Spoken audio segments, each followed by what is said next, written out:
देते हैं। एक दिन उसके पिताजी को राजा ने बुलाया और राजा ने कहा, पंडित जी तुम्हारा बेटा बड़ा मूर्ख है। पंडित जी को बड़ा बुरा लगा, राम राम राम राम राम, मेरा बेटा मूर्ख है, नाम खराब कर दिया मेरा। पिताजी गुस्से में गए, क्यों रे तू मूर्ख क्यों है? बेटे ने कहा, पिताजी मैं कैसे मूर्ख हूं? अरे बोले, राजा तुझे रोज पूछते हैं कि सोना कीमती है कि चांदी, तो तुझे पता नहीं है कि सोना कीमती है? बच्चे ने कहा, पिताजी मुझे खूब पता है कि सोना कीमती है, तू चांदी क्यों कहता है? बेटे ने कहा, पिताजी चलो। अपने कमरे में ले गया तो 20-25 किलो चांदी दिखाई। बोले, पिताजी यदि मैं राजा को कह दूंगा कि सोना कीमती है तो ना सोना ही मिलेगा, चांदी ही मिलेगी, इसलिए मैं मूर्ख बना हूं, तो कम से कम वो हंसते हैं और मुझे चांदी मिल जाती है। तो अब बताओ मैं मूर्ख हूं कि वो मूर्ख हैं? कौन मूर्ख है? इसलिए मूर्ख बनने के भी बड़े फायदे हैं। ज्यादा होशियार नहीं बना करो,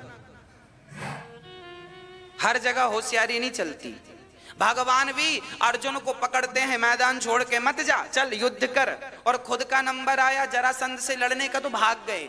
हाँ, भगवान को पता है मूर्ख बनने के भी फायदे हैं, भाग जा राम जी, भाग जाओ, भाग जाने में भी फायदे हैं, यही समझदारी है। हर जगह थोड़ी जीता जाता है, हर जगह थोड़ी विद्युत्ता काम आती है, कई बार तो अपने राम को मूर्ख बनना पड़ता है। मूर्ख बनोगे तो सीखोगे। चलो मूर्खता के कुछ और उदाहरण देता हूं। बिहारी जी को प्रकट किया किन्होंने? श्री हरिदास जी महाराज ने। किन्होंने प्रकट किया?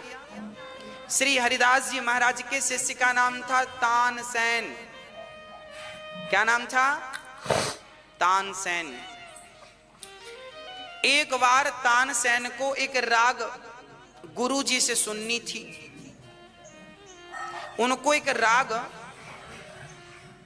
दीप राग, जिस राग को गाने से दिया जल जाते, दीपक, वो दीप राग आज अपने गुरु जी से तानसेन सुनना चाहते थे। पर तानसेन ये थोड़ी कह सकते हैं गुरु जी दीप राग सुनाओ। अब कहेंगे तो गुरु को आज्ञा तो दी नहीं जाती, गुरु जी से तो निवेदन किया जा सकता है। तो तानसेन ने आज मूर्खता का परिचय दिया। क्या परिचय दिया? राग गाने लगे गुरु जी के सामने। गुरु जी हम आज गा रहे हैं सुनो। तो गुरु जी के सामने गाने, जान करके उल्टा गाए, गलत सुर लगाए, गलत गाया, जान करके तानसेन गलत गाए। जब उन्होंने अपने आप को मूर्ख बनाया, गुरुजी मुझे आता नहीं है, देखो मुझसे गलती हो रही है, जब अपने आप को मूर्ख प्रेजेंट किया उन्होंने, तब गुरुदेव बोले, बेटा ये ऐसा नहीं है, ऐसा है, मैं सुनाता हूं। अब लोग गुरुजी सुनाने लग गए। तानसेन की इच्छा पूरी हो गई। मूर्ख बनने से ये फायदे हैं कि आपको ज्ञान प्राप्त हो जाता है, और ऑलरेडी आप ज्ञानी हो तो आपको ज्ञान देगा कौन? मूर्ख रहेंगे तब तो लोग ज्ञान देंगे आपको। खाली बाल्टी रहेगी तब तो कुआं उसे भरेगा। ऑलरेडी भरी हुई बाल्टी कुआं में उतरे तो कुआं कहेगा चल, जब भरी ही थी तो आई क्यों यहाँ? यहाँ तो हम उन्हीं को जल देते हैं जो खाली आती हैं।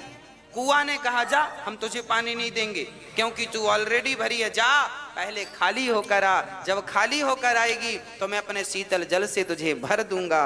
बस जब आप खाली हो जाते हैं तब ज्ञान से भर जाते हैं, भक्ति से भर जाते हैं, प्रेम से भर जाते हैं। पर आप खाली हों तब तो भरें, खाली कहाँ हैं आप? तो आज से आपको क्या होना है? खाली। और खाली के लिए क्या बनना पड़ेगा? अंदर से तो ज्ञानी रहो, अंदर तो विवेक से काम लो, पर समाज के लिए जरा मूर्ख ही बने रहो, ठीक है? समाज के लिए जरा मूर्ख ही बने रहो।